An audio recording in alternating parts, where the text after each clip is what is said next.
Hello students, अपना जो last video था उसमें अपन ने देखा था इम्यूनोलॉजी के बारे में, प्रतिरक्षा विज्ञान के बारे में कि प्रतिरक्षा तंत्र क्या होता है। जिसमें मैंने बताया था कि प्रतिरक्षा तंत्र दो प्रकार का होता है, सहज और जो उपार्जित प्रतिरक्षा होती है वो। तो सहज प्रतिरक्षा के ऊपर अपन ने डिस्कस कर लिया था, जिसमें अपने जितने भी फिजिकल बैरियर से सहज प्रतिरक्षा के बारे में सबसे पहले मैंने आपको ये बताया था कि सहज प्रतिरक्षा जो होती है वो क्या होती है, जो अपने को जन्म के समय मिलती है, जन्म जात होती है ये अपनी प्रतिरक्षा, ठीक, अपनी बॉडी के अंदर, जिसमें अपनी फिजिकल बैरियर, शारीरिक अवरोध, अपनी स्किन, म्यूकस झिल्ली, जो अपना पूरक तंत्र वगैरह था उनके बारे में अपन स्टडी कर चुके थे। आज अपन पढ़ेंगे उपार्जित प्रतिरक्षा तंत्र। अब मेनली अगर बात करें उपार्जित प्रतिरक्षा तंत्र में क्या होता है कि इसमें एंटीबॉडी का फॉर्मेशन होता है। बाहर से कोई भी रोगाणु जब शरीर के अंदर प्रवेश करता है तो क्या होगा, बॉडी के अंदर बाहर से कोई भी रोगाणु प्रवेश करे या फिर माइक्रो ऑर्गेनिज्म या फिर सूक्ष्म जीव शरीर के अंदर एंटर करता है, जिसको अपन एंटीजन बोलते हैं। उस एंटीजन के खिलाफ बॉडी में किसका फॉर्मेशन होगा, एंटीबॉडी का फॉर्मेशन होगा, ठीक है। साथ ही साथ इसमें एक इम्पोर्टेंट जो गुण पाया जाता है वो किसका पाया जाता है, स्मृति का। इसमें स्मृति कोशिकाओं या फिर मेमोरी सेल्स का फॉर्मेशन होता है। अब इन मेमोरी सेल्स का क्या कार्य होता है, जब बॉडी के अंदर कोई भी रोगजनक या फिर एंटीजन एंटर कर जाता है उसके बाद में क्या होता है, शरीर के अंदर एंटीबॉडी का फॉर्मेशन होता है, ठीक है। अब क्या होगा, अगर एंटीबॉडी का फॉर्मेशन होगा तो मतलब प्रतिरक्षा का निर्माण होगा। प्रतिरक्षा का निर्माण होगा, वो फर्स्ट टाइम उस रोग से लड़ लेंगे तो वो डिसीज क्या होगी, खत्म हो जाएगी। लेकिन सेकंड टाइम जब वापस से बॉडी के अंदर वही रोगाणु एंटर करता है तब क्या हो जाता है, फर्स्ट टाइम जब वो इंटर किया था उस टाइम उसमें क्या हो जाता है, समर्थी कोशिकाओं का निर्माण हो जाता है अपनी बॉडी के अंदर। और दूसरी बार जब वही रोगाणु अपनी बॉडी के अंदर इंटर करता है तब वो समर्थी कोशिकाएं क्या हो जाती हैं, एक्टिव हो जाती हैं और तेजी से किसका फॉर्मेशन करती हैं, प्रतिरक्षियों का निर्माण करती हैं और जल्दी से जल्दी क्या कर देती हैं, उस बाहरी एंटीजन को या फिर रोगाणु को नष्ट कर देती हैं और शरीर को बीमारियों से बचाती हैं, ठीक है। तो इसकी पूरी की पूरी थ्योरी देखेंगे अपन। एंड लास्ट अपना जो लास्ट टॉपिक अपना वो टीकाकरण के ऊपर है, तो अपन टीकाकरण देखेंगे कि टीकाकरण क्या होता है और ये कितने प्रकार का होता है। तो यहाँ पर अपने जो उपार्जित अथवा जीवन काल में विकसित जो प्रतिरक्षा है उसका नॉर्मल इंट्रोडक्शन दिया है। तो यहाँ पर उपार्जित प्रतिरक्षा क्या है, इसको मैंने आपको पहले भी बताया था कि अपने जीवन काल के दौरान अपन जो प्राप्त करते हैं, जो ग्रहण करने वाली जो अपनी क्षमता होती है वो कौन सी होती है, वो उपार्जित अथवा जीवन काल में विकसित प्रतिरक्षा होती है। जन्म के बाद जिसे अपन अर्जित करते हैं वो वाली प्रतिरक्षा कौन सी होती है, उपार्जित प्रतिरक्षा। इसमें क्या दे रखा है, यह सूक्ष्म जीव या उनके द्वारा उत्पन्न उपापचयी पदार्थों के पूर्व समरण के आधार पर जीव द्वारा विकसित की जाती है। अब पूर्व समरण शक्ति के आधार पर किस प्रकार से विकसित की जाती है ये अपन आगे डिस्कस करेंगे, ठीक है। ये जीव के जीवन काल के दौरान रोग की प्रतिरोधकता के रूप में विकसित होती है और इस प्रतिरक्षा में सूक्ष्म जीवों के विरुद्ध विशिष्ट प्रतिरक्षी किसका निर्माण होता है, प्रतिरक्षी का, एंटीबॉडी का निर्माण होता है। ये इंपॉर्टेंट बात है यहाँ पर, ठीक है। विशिष्ट प्रतिरक्षी एंटीबॉडी एवं कोशिकाओं का निर्माण किया जाता है तथा सूक्ष्म जीवों से रक्षा की जाती है। यह रोग रोधक क्षमता दो प्रकार की होती है। सबसे पहले अपन उपार्जित प्रतिरक्षा के बारे में बात करेंगे। एक्वायर्ड इम्यूनिटी क्या होती है, यह प्रतिरक्षा प्रतिजन विशिष्ट है। इसका मुख्य गुण स्मृति है। मुख्य गुण स्मृति कैसे है, जब शरीर के अंदर एक बार रोगाणु प्रवेश कर जाता है, कोई भी रोग उत्पन्न करने वाला जीव जब अपनी बॉडी के अंदर प्रवेश करता है तब क्या होता है, अपना इम्यून सिस्टम एक्टिव होता है और जब अपना इम्यून सिस्टम एक्टिव होता है तब उस टाइम क्या होता है, शरीर के अंदर एंटीबॉडी का फॉर्मेशन होता है, ठीक है। अब वहाँ पर एंटीबॉडी का फॉर्मेशन होता है और प्रतिरक्षा तंत्र के द्वारा प्रतिरक्षी बना दिए जाते हैं तथा उसके प्रति प्रतिक्रिया दी जाती है, तो वो क्या होगी, वो प्राथमिक अनुक्रिया होगी, ठीक है। अब इस प्राथमिक अनुक्रिया के दौरान क्या बनेंगी, समर्थी कोशिकाएं बनती हैं, मेमोरी सेल्स बनती हैं और इन समर्थी कोशिकाओं का कार्य क्या होता है, जब अपनी बॉडी के अंदर दोबारा से वही रोगाणु या फिर रोगजनक इंटर करता है तब ये समर्थी कोशिकाएं जो होती हैं उस रोगजनक को पहचान लेती हैं और फिर वापस से अपना इफेक्ट दर्शाती हैं, ठीक है, तीव्रता से उस पर क्रिया करती हैं। उसको क्या बोला जाता है, उसको द्वितीयक प्रतिक्रिया बोला जाता है। और ये जो सारी की सारी प्रोसेस मैंने आपको बताई है, यही की यही प्रोसेस इसमें थ्योरी में लिखी गई है, ठीक है। इसमें ये दे रखा है, ये गुण इसका मुख्य गुण समर्थी होता है। जब शरीर में रोगकारक प्रथम बार प्रवेश करता है तब प्रतिरक्षा तंत्र प्रतिरक्षी बनाकर जो प्रतिक्रिया दर्शाता है उसे प्राथमिक अनुक्रिया कहते हैं। इस अनुक्रिया के दौरान समर्थी कोशिकाएं बनती हैं। जब वही रोगकारक शरीर में पुनः प्रवेश करता है तो प्रतिरक्षा तंत्र पूर्व निर्मित स्मृति कोशिकाओं के सहयोग से अधिक मात्रा में प्रतिरक्षी निर्मित कर उच्च तीव्रता की अनुक्रिया करता है। इसे द्वितीयक प्रतिरक्षी अनुक्रिया कहते हैं। सेकेंडरी इम्यून रिस्पॉन्स इसी को बोला जाता है। एक बार जब रोगाणु प्रवेश कर जाता है उसके बाद में बॉडी के अंदर क्या होती हैं, स्मृति सेल्स बन जाती हैं। जब दोबारा से वही रोगाणु बॉडी के अंदर एंटर करता है तो ये स्मृति सेल्स बहुत ज़्यादा मात्रा में जल्दी एक्टिव होती हैं और जो जल्दी से शीघ्रता से प्रतिरक्षी का निर्माण करती हैं और क्या करती हैं, फिर उसके प्रति अनुक्रिया करती हैं, जिस वजह से अपन क्या होते हैं, डिसीज बीमारियों से बच जाते हैं। अब अपनी जो ये उपार्जित प्रतिरक्षा होती है कितने प्रकार की होती है, 2 प्रकार की, सक्रिय प्रतिरक्षा और निष्क्रिय प्रतिरक्षा। अपनी सक्रिय प्रतिरक्षा जो होती है वो 2 प्रकार की होती है, प्राकृतिक प्रतिरक्षा और कृत्रिम प्रतिरक्षा। निष्क्रिय प्रतिरक्षा भी 2 प्रकार की होती है, प्राकृतिक प्रतिरक्षा और कृत्रिम प्रतिरक्षा। सबसे पहले अपन सक्रिय प्रतिरक्षा के ऊपर डिस्कस करेंगे कि एक्टिव इम्यूनिटी क्या होती है। अब एक्टिव इम्यूनिटी में क्या होता है, जब रोगकारक अथवा एंटीजन के प्रवेश करने पर, रोगकारक या फिर एंटीजन यहाँ पर एक ही बात है, शरीर के अंदर कोई भी सूक्ष्म जीव प्रेजेंट मतलब एंटर कर जाता है, या फिर माइक्रो ऑर्गेनिजम्स एंटर कर जाते हैं, या फिर रोगाणु एंटर कर जाते हैं, या फिर अपन बोल सकते हैं एंटीजन प्रवेश करते हैं। सारी की सारी बातें एक ही हैं, ठीक है। एंटीजन के प्रवेश करने पर शरीर में प्रतिरक्षी बनते हैं। इस प्रकार की प्रतिरक्षा सक्रिय प्रतिरक्षा कहलाती है। ओके, जब बाहर से कोई एंटीजन या फिर रोगकारक अपनी बॉडी में प्रवेश करता है तो अपनी बॉडी में प्रतिरक्षी बनते हैं और इस प्रकार की प्रतिरक्षा सक्रिय प्रतिरक्षा कहलाती है। ये प्रतिरक्षी धीमी होती है तथा प्रभावी होने में समय लेती है, लेकिन लंबी अवधि तक इसका प्रभाव बना रहता है। मतलब ये जो प्रतिरक्षा की जो प्रोसेस होती है, प्रतिरक्षा धीमी होती है, प्रभावी होने में भी थोड़ा टाइम लेती है, लेकिन ये क्या होता है कि लॉन्ग टाइम तक बनी रहती है।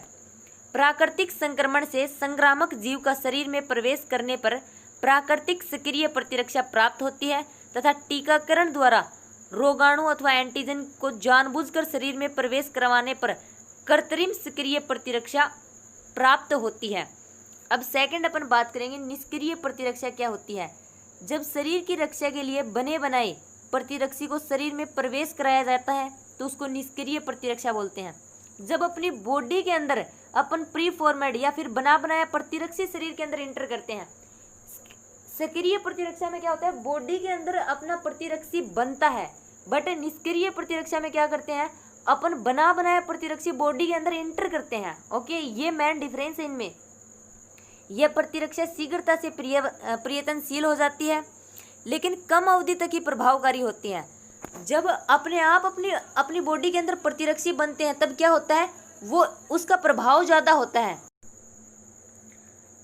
जो अपनी सक्रिय प्रतिरक्षा होती है और अपनी निष्क्रिय प्रतिरक्षा होती है ना, उसमें मेन डिफरेंस यही होता है।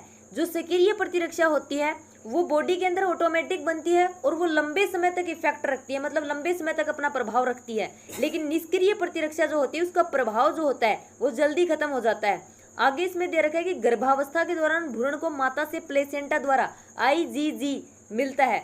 अब ये जो है अपन ने इसके ऊपर पहले भी डिस्कस किया था, शायद अपना एम्ब्रियोनिक डेवलपमेंट के बारे में अपन पढ़ रहे थे, उस समय बताया गया था कि प्लेसेंटा द्वारा जो भ्रूण को माता से कौन सी जो प्रतिरक्षी होती है वो प्राप्त होती है। तो IgG शॉर्ट क्वेश्चन है ये, मेरे ख्याल से लास्ट ईयर हाफ ईयरली के एग्जाम में भी पूछा गया है।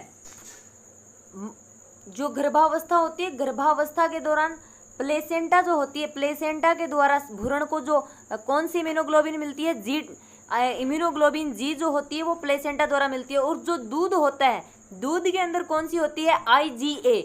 ठीक है, ये दोनों ही इंपॉर्टेंट है और दोनों से क्वेश्चन आ सकते हैं।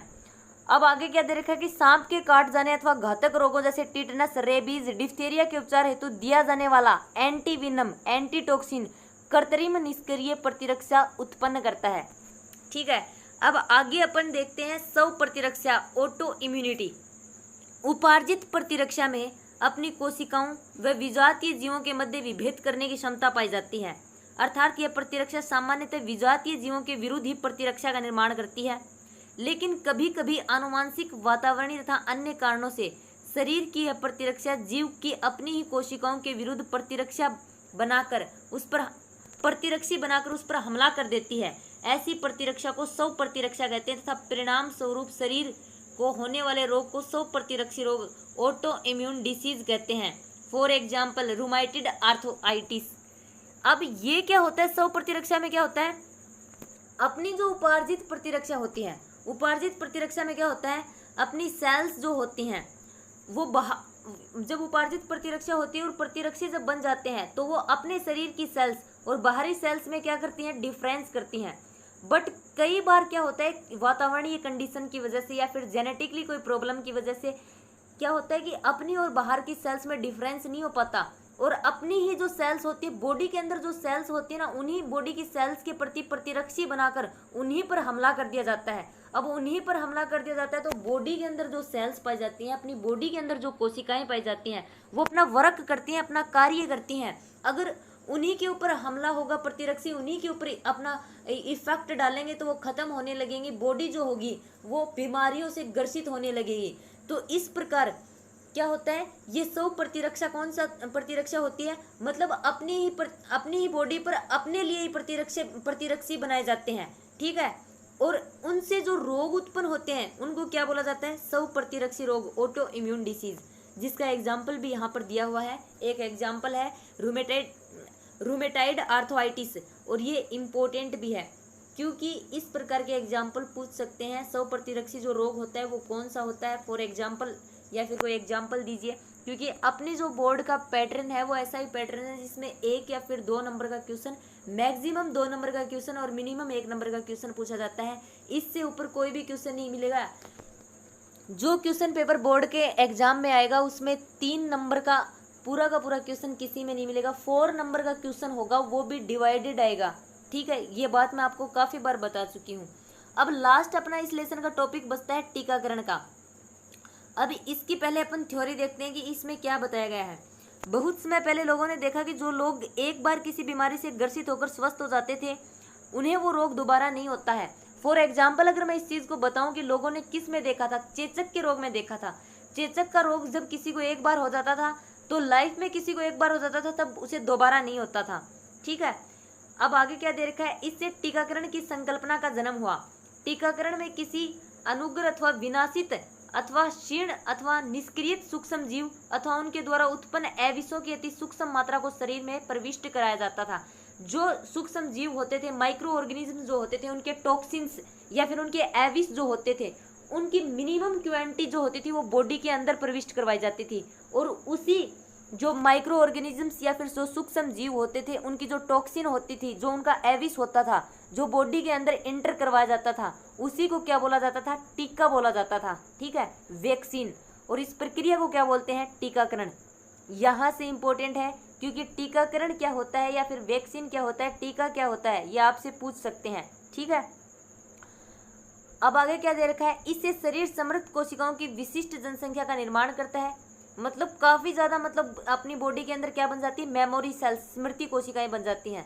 स्मृति कोशिकाओं की संख्या में बड़ी तेजी से बढ़ती है तथा समान प्रतिजन का दोबारा संक्रमण होने पर उसके विरुद्ध बड़ी संख्या में प्रतिरक्षी का निर्माण करती हैं एवं शरीर को उस रोग से बचाती हैं। जब टीका लग जाता है तब उसके बदले में अपनी बॉडी के अंदर क्या होता है, एक बार के लिए तो वो डिसीज़ खत्म हो जाती है। अगर डिसीज़ नहीं भी होती है तब भी टीके लगते हैं। जब बॉडी के अंदर कोई भी रोगाणु प्रविष्ट करता है तब क्या होता है, अपनी जो मेमोरी सेल्स होती हैं वो एक्टिव हो जाती हैं। जब ये मेमोरी सेल्स या फिर स्मृति सेल्स एक्टिव हो जाती हैं तब क्या होता है, प्रतिरक्षी का निर्माण होता है। और प्रतिरक्षी का जब निर्माण हो जाता है तब ये क्या करते हैं, ये रोगाणुओं पर अपना इफेक्ट डालते हैं और उनको खत्म करते हैं और शरीर को रोग से बचा लेते हैं।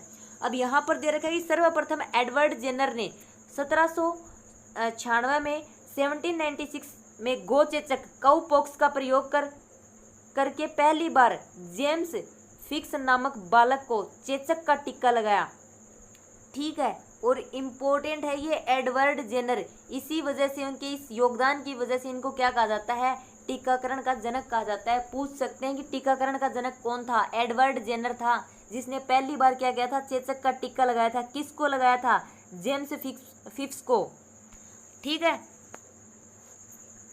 अब आगे दे रखे हैं टीकों के प्रकार। अब टीके जो होते हैं उनके प्रकार दे रखे हैं। सबसे पहले दे रखा है जीवित तनुकृत दुर्बलित अथवा शीर्ण टीके।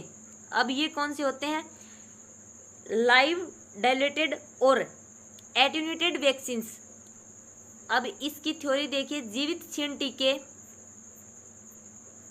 बनाने के लिए रोगजनक वायरस को उत्तक संवर्धन, टिश्यू कल्चर, हर किसी को पता होना चाहिए टिश्यू कल्चर क्या होता है, क्योंकि ये मैंने पढ़ाया हुआ है पहले। प्लांट में भी टिश्यू कल्चर होते हैं, एनिमल्स में भी टिश्यू का कल्चर होता है। और टिश्यू का कल्चर क्या होता है? उत्तक का संवर्धन करना ही, प्रयोगशाला जो होती है वहाँ पर उत्तक जो होते हैं उनका संवर्धन करना, उनको पोषण देना, वो क्या कहलाता है? टिश्यू कल्चर कहलाता है। अथवा जंतु भ्रूण, जैसे मुर्गी के भ्रूण में कई पीढ़ियों तक संवर्धित किया जाता है, जिससे उसमें मानव में प्रतिकृति का गुण नष्ट हो जाता है, परंतु यह वायरस मानव के प्रतिरक्षा तंत्र द्वारा पहचाना जा सकता है। उदाहरण के लिए रूबेला, खसरा, रोटा वायरस या ओरल पोलियो इत्यादि। ये इम्पोर्टेंट है कि फॉर एग्जाम्पल इनके जो भी हैं, इस टीके के द्वारा कौन कौन से टीके इस मेथड के द्वारा कौन कौन से टीके बनाए जाते हैं। तो रूबेला, खसरा, रोटो वायरस जो हैं वो कौन से टीके हैं? शीर्ण टीके हैं। ठीक है। सेकंड आते हैं अपने मरे हुए जीवों अथवा निष्क्रिय जीव टीके। इस प्रकार के टीके एक रोगजनक को निष्क्रिय करके बनाए जाते हैं। इसके लिए आमतौर पर रोगजनक कारक को गर्म करके या रसायन कौन से, फॉर्मेल्डिहाइड या फास्फेरिन का उपयोग किया जाता है। यह रोगजनक की विभाजन करने की क्षमता को नष्ट कर देता है, परंतु रोग कारक के एंटीजन गुण को बरकरार रखा जाता है ताकि प्रतिरक्षा प्रणाली उसे पहचान सके। फॉर एग्जाम्पल टाइफाइड, हैजा, कुकर खांसी, रेबीज, हेपेटाइटिस, पोलियो, इंजेक्शन आदि। सारे के सारे एग्जाम्पल आपको याद रखने हैं। नेक्स्ट आते हैं एविस टीके। कुछ जीवाणु जनित रोग सीधे जीवाणुओं के कारण नहीं बनते, बल्कि जीवाणु द्वारा उत्पादित विष द्वारा होते हैं। इसका उदाहरण है टेटनस। इसके लक्षण कोलिस्ट्रीडियम टिटेनी जीवाणु के कारण नहीं होते, लेकिन यह एक न्यूटोटैक्सिन टिटेनोस्पाज्मिन स्रावित करता है, जिसके द्वारा टिटनस रोग उत्पन्न होता है। मतलब जीवाणु के द्वारा नहीं हो रहा, उसके द्वारा स्रावित कोई विष है, उस विष की वजह से क्या हो रहा है? ये रोग हो रहा है। इसके द्वारा टिटनस रोग उत्पन्न होता है। अतः इसके बचाव के लिए एविस टीकों का यूज किया जाता है। एविस टीकों का निर्माण एविस को रासायनिक व भौतिक रूप से परिष्कृत कर या हानि रहित बनाया जाता है, लेकिन इसका प्रतिरक्षा जनत्व बना रहता है। उदाहरण के लिए डिप्थेरिया एवं टिटनस। नेक्स्ट है संयुग्मी एवं इकाई टीके। संयुग्मी टीके रिकॉम्बिनेंट टीकों के समान होते हैं। इनका निर्माण दो अलग अलग घटकों के संयोजन का उपयोग करके किया जाता है। इसमें जीवाणुओं के आवरण, जो बाहर बैक्टीरिया के बाहर जो कोटिंग पाई जाती है ना, उनकी बात हो रही है, के टुकड़ों का यूज करते हैं। यह आवरण एक कैरियर प्रोटीन से रासायनिक रूप से जोड़ा जाता है। इस संयुग्मन का उपयोग वैक्सीन के रूप में किया जाता है। अब इकाई टीके में प्रतिरक्षा प्रणाली से प्रतिरक्षी अनुक्रिया को उत्तेजित करने के लिए एक लक्षित रोगजनक का केवल एक हिस्सा यूज में लेते हैं। इसमें एक विशिष्ट रोगाणु से एक विशिष्ट प्रोटीन को अलग किया जाता है तथा इसे एक प्रतिजन के रूप में शरीर में प्रविष्ट किया जाता है। ये सारी की सारी थ्योरी दे रखी है, या फिर इनसे छोटे क्वेश्चन जो बनते हैं वो यही पूछेंगे। आपको दे देंगे टिटनस, हैजा, टाइफाइड, ये किस प्रकार के टीके हैं, एविस टीके हैं, क्षीण टीके हैं, किस प्रकार के टीके हैं, इनके बारे में क्वेश्चन पूछेंगे। लास्ट में है अभियांत्रिकी टीके। टीकों के बड़े पैमाने पर उत्पादन हेतु पुनर्योगज तकनीक की सहायता से रिकॉम्बिनेंट टेक्नोलॉजी का यहाँ पर डिस्कस हो रहा है। पुनर्योगज तकनीक कौन सी होती है? Recombinant technique. रोगजनक को एंटीजन को यीस्ट या जीवाणु से निर्मित किया जाता है। वो कौन से टीके होते हैं? अभियांत्रिकी टीके। क्योंकि जेनेटिक इंजीनियरिंग क्या होती है, रिकॉम्बिनेंट टेक्नोलॉजी क्या होती है, अपन पहले भी पढ़ चुके हैं। तो रिकॉम्बिनेंट टेक्नोलॉजी का यूज किस में किया जाता है? मेडिकल के क्षेत्र में किया जाता है। मेडिकल के क्षेत्र में किसका निर्माण करने में? वैक्सीन्स का निर्माण करने के लिए रिकॉम्बिनेंट डीएनए टेक्नोलॉजी जो होती है उसके द्वारा अपन विभिन्न प्रकार की वैक्सीन बना सकते हैं। ठीक है, इतना ही दे रखा था किसमें? अपनी जो ये इम्यून सिस्टम था इसमें। अब नेक्स्ट जो अपना वीडियो होगा उसमें अपन डिस्कस करेंगे नेक्स्ट जो अपना लेसन है उसके बारे में, और वो कौन सा है? मानव के अंदर कौन कौन से इम्पोर्टेंट डिसीज एवं सामान्य रोग होते हैं, और कौन कौन से बैक्टीरिया के द्वारा ये जो रोग होते हैं ये फैलते हैं। उन बैक्टीरिया का नाम आपको याद रखना होगा, और कौन कौन सी, मतलब सारे के सारे उनके कैरेक्टर वगैरह, क्योंकि एग्जाम में एक या फिर दो डिसीज हर बार पूछी जाती हैं। ठीक है, अपने नेक्स्ट वीडियो में अपन डिस्कस करेंगे। और ये जो अपना अभियांत्रिकी टीका था इसका एग्जाम्पल मैंने आपको नहीं बताया, इसका एग्जाम्पल होगा यकृत शोधवी का टीका। ठीक है, अभियांत्रिकी टीके का एग्जाम्पल अगर आपसे पूछते हैं तो कौन सा है, फॉर एग्जाम्पल आप लिख सकते हैं यकृत शोधवी का टीका। अब अपना जो नेक्स्ट वीडियो होगा उसमें अपन डिस्कस करेंगे मानव के प्रमुख एवं सामान्य रोग कौन कौन से होते हैं।